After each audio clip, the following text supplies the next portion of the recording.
Good morning बच्चों। आज मैं आपको पाठ 9 ग्राम श्री कविता पढ़ाने जा रही हूँ, जिसके रचयिता सुमित्रा नंदन पंत जी हैं। कवि परिचय में रचनाकार यानी कविता को लिखने वाले कौन है? सुमित्रा नंदन पंत जी, जो छायावाद के प्रमुख कवि थे, यानी वो छायावाद के प्रमुख स्तंभ थे। उनका जन्म 1900 में हुआ, मृत्यु सन 1977 यानी 1977 में हुई। जन्म स्थान यानी उनका वो कहाँ पैदा हुए थे, उनका जन्म स्थान कहाँ है? उत्तरांचल का पौसानी गांव। और उनको कौन कौन से पुरस्कार मिले? सोवियत लैंड नेहरू पुरस्कार, साहित्य अकादमी पुरस्कार। और आपकी स्टडी मटेरियल में ये पूरा दिया हुआ है। थर्ड है चिदंबरा काव्य पर भारतीय ज्ञानपीठ पुरस्कार, अलंकार, पद्म भूषण उपाधियां, प्रकृति के सुकुमार कवि, शब्द शिल्पी। प्रमुख काव्य कृतियां उनकी कौन सी हैं? वीणा, ग्रंथि, गुंजन, ग्राम्या, पल्लव, युगांत, स्वर्णकिरण, स्वर्णधूल, कला और बूढ़ा चांद, लोकायतन, चिदंबरा आदि। विविध भाषाओं के ज्ञाता, मतलब उन्हें कौन कौन सी भाषाएं आती थी? अंग्रेजी, संस्कृत और बांग्ला भाषाओं के वे ज्ञाता थे। उनको अंग्रेजी, संस्कृत और बांग्ला भाषा बहुत अच्छे तरह से आती थी। वो बहुत बड़े जानकार थे। विविध दर्शन अध्येता, बुद्ध, गांधी, अरविंद और मार्ग के दर्शन के गहन अध्येता। बहुमुखी, प्रतिभाशाली, प्रकृति और मनुष्य के अंतरंग रहस्य दृष्टा, अनुपम काव्य कला, सृष्टा, छायावाद व प्रगतिवाद के प्रतिनिधि, शब्द शिल्पी। काव्य विशिष्टता कला का, विचारों का और भावों का त्रिवेणी संगम है उनके काव्य में। ये ब्लैक बोर्ड पे इतना नहीं आया, इसलिए मैंने जितना आया उतना लिख दिया है। आप बुक से देख करके पूरा लिखेंगे, स्टडी मटेरियल है ये, उसमें से देख करके आप पूरा लिखेंगे। उसके बाद आप भूमिका लिखेंगे, आपकी बुक में दिया हुआ है, भूमिका लिखेंगे, वो पूरा लिखेंगे। भूमिका लिखने के बाद आप सारांश लिखेंगे। सारांश लिखने के बाद आपकी पुस्तक में नए शब्द दिए हुए हैं, नए शब्द लिखेंगे। 7 है, 7 लिख सकते हो नए शब्द में।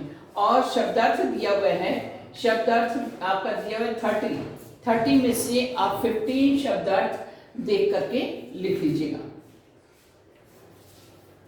भूमिका देख लीजिए, मैं आपको समझा दे रही हूँ।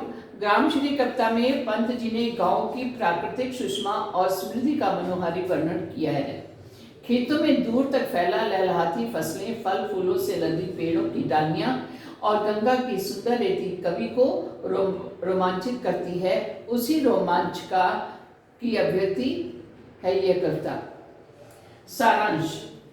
सारांश है, पंत जी अपनी कविता ग्रामश्री में गांव की प्राकृतिक सुषमा और समृद्धि का मनोहारी वर्णन करते हैं। हरियाली खेतों की दूर तक फैली है, हरियाली खेतों में दूर तक फैली है, किरणों के कारण वह चांदी की जाली की तरह दिखाई दे रही है। किरणों की तरह वह चांदी की जाली की तरह दिखाई दे रही है।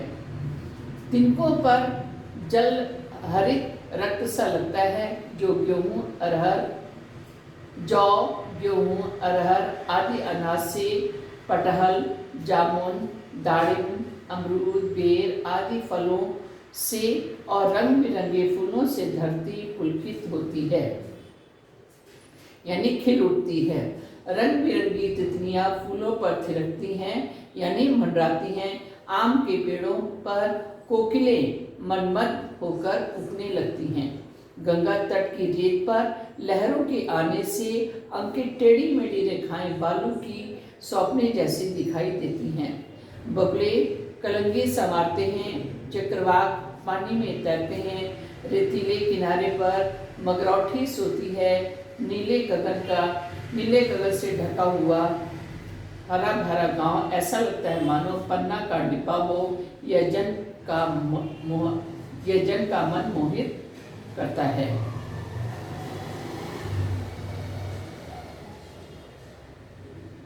अमली का अर्थ होता है छोटा आंवला। ढाक का अर्थ होता है पलाश। अब आगे देखिए, इसमें एक चित्र दिया हुआ है। ओ शहर की भीड़ अब मुझे क्षमा दो, लौट कर मैं गांव जाना चाहता हूँ। गांव की वह धूल जो भूली नहीं है, फिर उसे माथे लगाना चाहता हूँ। इसमें कवि उस समय का वर्णन करता है जब वह गांव से शहर में अपना जीवन यापन करने के लिए आता है। गांव का वातावरण शुद्ध होता है, चारों तरफ हरियाली रहती है, स्वच्छ वायु रहती है, मंद मंद हवा चलती है जो मन को मोहित कर लेती है। लेकिन शहर का वातावरण जो होता है बहुत ही अस्त व्यस्त होता है, सब बिजी रहते हैं, किसी को भी किसी की चिंता नहीं होती है, सब हड़बड़ी में और तनावपूर्ण स्थिति में रहते हैं। और मानवता का संबंध मतलब एक दूसरे से प्यार का जो संबंध होता है वो क्षणिक होता है, थोड़ा होता है, बहुत कम होता है। तो इसमें दिया हुआ है आजकल शहर की जिंदगी कैसी है। आजकल शहर की जिंदगी बहुत ही व्यस्त है, प्रदूषित है, चारों तरफ गंदगी है और प्रदूषण बहुत है, जिससे वातावरण बहुत ही प्रदूषित है। जिंदगी गड़बड़ी और तनावपूर्ण है। मानवता का संबंध बिल्कुल भी नामात्र के बराबर है। गांव और शहर के रहन सहन में क्या अंतर है? गांव में रहन सहन, गांव के लोगों का रहन सहन बहुत ही शांत, सीधा साधा, सहज और प्रकृति के निकट होता है, यानी वो प्राकृतिक वातावरण के निकट रहते हैं। मानव दोनों मतलब गांव के लोग एक दूसरे के प्रति बहुत स्नेह रखते हैं, प्यार के साथ रहते हैं, दुख सुख में एक दूसरे की सहायता करते हैं। और कोई भी अगर कार्यक्रम उनके यहाँ खुशी का या गमी का पड़ता है तो सब लोग एक दूसरे का सहयोग करते हैं। तो इस तरह उनमें सहानुभूति, सहकारिता और मानवता के गुण ओतप्रोत होते हैं, भरे रहते हैं। जबकि शहर के रहन सहन में व्यस्तता, यानी सब बहुत ही व्यस्त रहते हैं, बिजी हैं और अपरिचय, कोई किसी को जानने की कोशिश नहीं करता है, अपरिचय है, स्वार्थ पड़ता है, सब मतलबी लोग हैं और नाव आदि रहते हैं। वहाँ का जीवन वैयक्तिक होता है। गांव मानव के बीच आत्मीयता, सहानुभूति, सहकारिता आदि मानवता के गुण न के बराबर होते हैं। कहाँ पर? शहरों में भौतिक सुविधाएं तो बहुत होती हैं लेकिन मानसिक शांति बिल्कुल नहीं होती है। गांव की धूल माथे पर क्यों, कवि गांव की धूल माथे पर क्यों लगाना चाहता है? कवि गांव में पैदा होता है, वहीं वो खेलता है, कूदता है, मिट्टी में लड़ता है, उसे उस मिट्टी की महक से बहुत ही लगाव होता है। गांव की ममता भली भांति मालूम होती है। अपने गांव का यापन करने के लिए, जब जीवन यापन करने के लिए जब वो शहर जाता है तो वहाँ के रहन सहन उसे वो ऊब जाता है। कुछ ही दिन में वो घबराने लग पड़ता है, वो ये सोचते कब मैं अपने गांव जाऊं, तो उसे अपने गांव की याद आने लगती है, अपना गांव बुलाता है, अपने गांव पर प्यार उसका उमड़ता है। उसके लिए वही श्री है, यानी पूजनीय। श्री का अर्थ होता है पूजनीय, ग्राम श्री है, इसलिए कवि गांव की धूल माथे पर लगाना चाहता है। अब देखिए विचार विमर्श, आपके द्वारा दी गई किसी यात्रा के बारे में वर्णन कीजिए। आपने जिस अगर यात्रा की है, जर्नी की है, तो उस यात्रा का वर्णन आप करके लिखिए, ऐसे इसमें दिया हुआ है। आगे देखिए क्वेश्चन, शहरों के पर्यावरण में प्रदूषण की मात्रा काफ़ी बढ़ चुकी है। गांव और शहर के पर्यावरण की तुलना करते हुए चर्चा कीजिए, यानी गांव का पर्यावरण कैसा है, वातावरण कैसा है और शहर का कैसा है। प्रदूषण 4 प्रकार के होते हैं: जल प्रदूषण, वायु प्रदूषण, भूमि प्रदूषण और ध्वनि प्रदूषण। ये 4 प्रकार के होते हैं। शहरों में वायु, यानी भूमि और ध्वनि प्रदूषण सबसे ज़्यादा होती है। क्यों?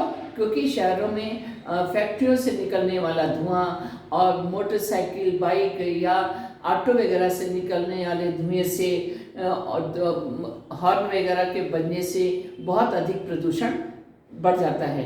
तो इससे जो है शहर का वातावरण प्रदूषित हो जाता है। कहीं कहीं जल प्रदूषण भी होता है, जहाँ जहाँ गड्ढे होते हैं वहाँ पानी इकट्ठा हो जाता है। इससे विशेष कर बच्चे में अनेक बीमारियां पैदा हो जाती हैं। गांव में तो जल प्रदूषण ज़्यादा होता है, वायु, भूमि और ध्वनि प्रदूषण की मात्रा बहुत ही कम होती है, क्योंकि वहाँ पर चारों तरफ हरियाली हरियाली, स्वच्छ वातावरण रहता है और धुआं आदि का जरा भी प्रकोप नहीं रहता, इसलिए वहाँ का वातावरण बहुत ही स्वच्छ और शांत रहता है। शहरों के बजाय गांव में बसना पर्यावरण की दृष्टि से अधिक सुरक्षित है। अब देखिए हरियाली की कौन कौन सी विशेषताएं बताई गई हैं। अगर जैसे गांव में चारों तरफ खेत होते हैं और पेड़ पौधे होते हैं, बाग बगीचे होते हैं, तो चारों तरफ हरियाली रहती है। तो हरियाली की क्या क्या विशेषताएं हैं वो इसमें बताया जा रहा है कि हरियाली खेतों में दूर दूर तक फैली हुई है। उनमें से हवा चलते समय जो ध्वनि निकलती है वह करतल माने दो पत्तों के बीच, करतल का मतलब होता है ताली बजना, करतल का मतलब होता है ताली बजना। लेकिन जब पेड़ हवा के झोंके से पेड़ों की डालियां, टहनियां, पत्ते एक दूसरे के साथ जब टकराते हैं तो उससे एक प्रकार की ध्वनि होती है। वह हरियाली मखमल जैसी मुलायम होती है।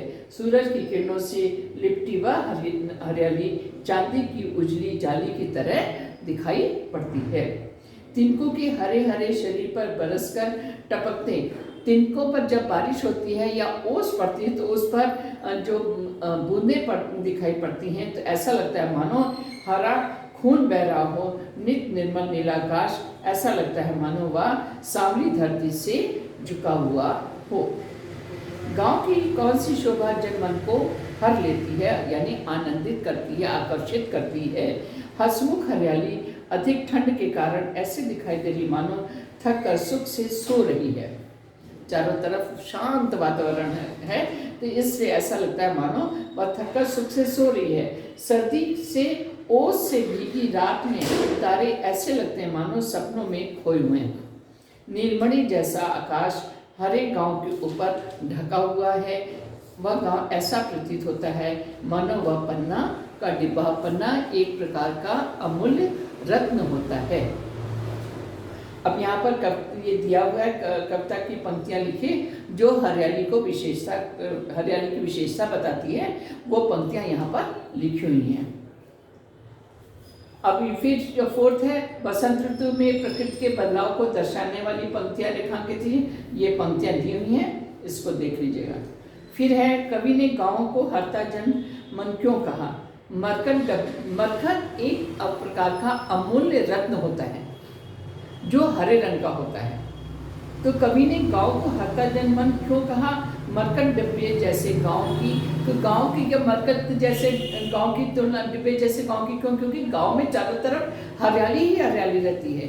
और मरकट जो एक प्रकार का मणि, एक प्रकार का रत्न होता है, वो भी हरे रंग का होता है। तो मरकट डिब्बे जैसे गांव की प्राकृतिक सुषमा और समृद्धि मनोहारी होती है, इसलिए कवि ने गांव को हरता जन कहा। गांव की तुलना मरकट डिब्बे से क्यों की गई है। नीलमणि जैसे आकाश हर एक गांव के ऊपर ढका हुआ है, यानी चारों तरफ जब खेत है, हमारे ऊपर आकाश है, समस्त पृथ्वी के ऊपर आकाश है। तो नीलमणि नीले रंग का मणि, नीलमणि का अर्थ होता है जो मणि का अर्थ होता है रत्न, तो नीलमणि यानी नीले रंग का मणि यानी रत्न। तो आकाश कैसा है, नीले रंग का, इसलिए इसको आकाश को नीलमणि, नीले रंग के मणि के समान आकाश जो हमारी धरती के ऊपर, जो हमारे ऊपर फैला हुआ है, तो नीलमणि जैसा आकाश हमारे गांव के ऊपर ढका हुआ है। वह गांव ऐसा प्रतीत होता है मानो वह मरकत का डिब्बा हो। मरकत हरापन लिए नीले रंग का एक अमूल्य रत्न होता है, मतलब हरा और नीला दोनों रंग उसमें मिक्स होते हैं। तो हमारी धरती जो है हरी है, हरियाली चारों तरफ है, ऊपर नीला आकाश, तो इन दोनों के बीच, इन दोनों के मिलने से क्या ऐसा लगता है मानो मरकत का डिब्बा हो। तो मरकत हरापन लिए नीले रंग का एक अमूल्य रत्न है। हरे गांव के ऊपर ढका हुआ नीला आकाश के कारण दोनों रंगों के मिश्रण से मरकत का रंग हो जाता है। मरकत का डिब्बा हो तो रंग और मूल और बढ़ जाता है। शस्य श्यामलम गांव अवश्य मूल्यवान होता है, इसलिए रंग साम्य और मूल्य साम्य लाने के लिए गांव की तुलना मरकट के डिब्बे से की गई है। आशय स्पष्ट कीजिए, ये देख लीजिएगा। हिल हरित रुधिर है रहा छलक, तिनकों के हरे हरे शरीर पर बरस कर टपकते हुए हिमकण जल ऐसे लगते हैं मानो हारकून गहरा हो। बालू के सौंपों से अंकित गंगा के सतरंगी रेती, ये दिया हुआ है। सूर्य किरणों से गंगा तट की रेत रंग बिरंगी होती है। गंगा की लहरें जब तटीय रेत पर आकर जाते हैं तब रेत पर टेढ़े मेढ़े चिन्ह लगते हैं, मानो वे सांप के रेंगने से चिन्ह बन गए हों। हसमुख हरियाली हिम आतप से आलस्य, ये दिया हुआ है, इसको आप लोग पढ़ लीजिएगा। उसके बाद पढ़ने योग्य कविता, ये भी आप पढ़ लीजिएगा। ये पूरा ऑप्शंस दिए हैं, इसको देखिए। हमें प्रातः समय सोने का संसार कौन देता है? उषा।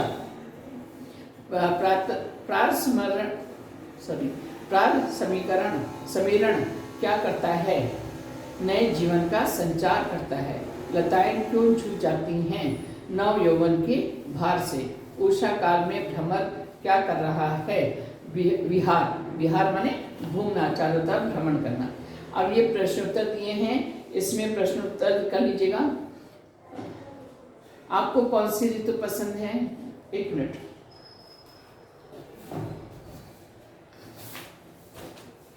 देखिए, इसमें गांव की तुलना पेज नंबर 76 पर पाठ समझकर उत्तर दीजिए। इसमें एक प्रश्न करिएगा, गांव की तुलना मरकट के डिब्बे से क्यों की गई है? और उसके बाद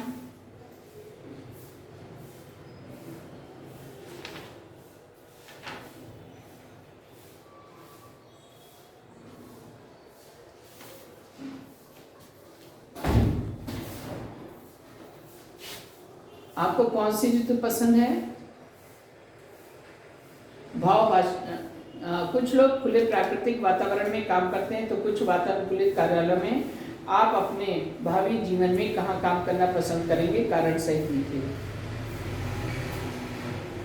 यानी फर्स्ट, सेकंड,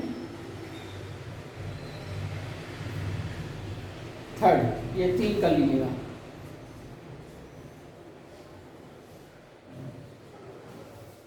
फर्स्ट, सेकंड,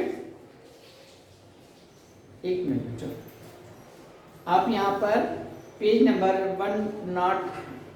111 यानी फर्स्ट 1 करिएगा, थर्ड 1 करिएगा और पीछे 112 का सेकंड 1 करिएगा।